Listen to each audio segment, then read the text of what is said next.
Há 2 semanas atrás foi lançada a segunda leva de episódios da parte 6 de JoJo na Netflix, e depois de muitos episódios e debates entre nós, vamos agora expor nossas opiniões comparando a segunda parte de Stone Ocean com a primeira, isso claro, sem spoilers para não atrapalhar a experiência de quem ainda não pôde ou não quis assistir. Fala pessoal, eu sou o Lucas e você está no Do Otaku. Vamos começar falando do mais óbvio a ser discutido e que não é uma novidade, a distribuição dos episódios feita pela Netflix. Esse já é um tópico muito debatido desde o lançamento da primeira parte de Stone Ocean e é quase unânime que esse tipo de distribuição, apesar de boa em alguns casos, não funciona muito bem para animes, especialmente pelo motivo da quebra do hype. Os lançamentos semanais de animes em geral sempre funcionam de forma que você cria expectativas para os próximos episódios, além da ansiedade de poder assistir a continuação de um arco ou uma batalha em específico que parou na metade. Outro fator muito bom sobre distribuir semanalmente os episódios é você poder debater com amigos ou mesmo na internet com outros fãs da obra em questão sobre o episódio da semana, coisa que não acontece com o formato atual. Aliás, até acontece, afinal, estamos debatendo sobre isso nesse exato momento,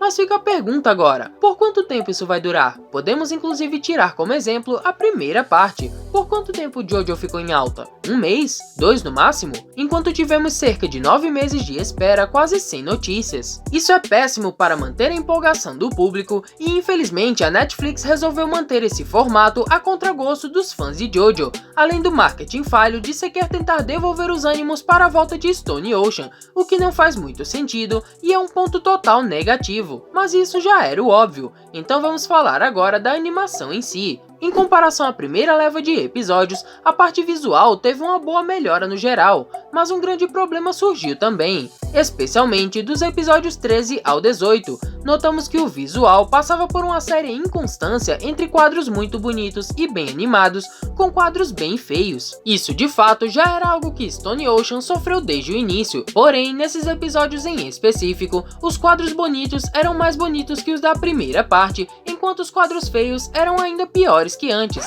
Espero que não tenha ficado confuso demais. Vale dizer que isso apenas se aplica para esses episódios que citei, já que a partir do episódio 19, a animação dá um bom salto e fica bem mais bela, salvo um momento ou outro. Entretanto, isso estamos comparando apenas com a primeira parte de Stone Ocean, mas e quanto ao resto das partes de JoJo? Infelizmente, quando colocamos as outras partes na balança, Stone Ocean tem a animação apenas um pouco acima da média, e isso aliado ao problema de distribuição pode fazer com que uma das melhores partes de JoJo se torne algo esquecível, coisa que jamais imaginaríamos que aconteceria, já que quem leu a parte 6 sabe o quão memorável ela é, principalmente do meio para o fim. Falando agora da parte sonora, assim como nos 12 primeiros episódios, o áudio de Stone Ocean continua muito bom, principalmente o tema que nos foi apresentado com um novo personagem de destaque nesses arcos, o Narciso Anasui, ou Anastácia caso você veja dublado, que combinou demais com o personagem,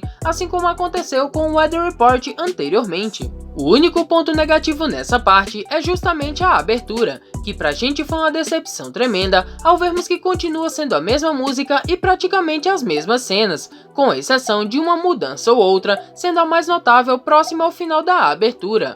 JoJo normalmente tem mudanças tanto de músicas quanto de cenas entre temporadas ou mesmo no meio delas, como por exemplo em Diamond is Unbreakable, que temos um total de 3 músicas, todas elas com cenas próprias representando os arcos que vão ser mostrados nos episódios em questão. Uma das nossas grandes expectativas para essa parte de Stone Ocean era justamente qual seria a nova música e como seriam as cenas apresentadas, o que acabou não se concretizando e nos deixando preocupados de que isso aconteça com a terceira e última parte dos episódios, mas vamos continuar torcendo para que haja mudanças e que traga algo épico fazendo jus ao incrível final da saga de Jolene Cujo. Por fim, a história em si foi bem adaptada com mudanças pontuais, mas todas que percebemos até agora foram com certeza para melhor, seja uma alteração da ordem que aparece em certas cenas, como até mesmo adições feitas, mesmo que de formas leves, na história, como aconteceu com o passado de Panakota Fugo em Golden Wind. Agora o que nos resta é debater sobre esses episódios por mais 1 ou 2 meses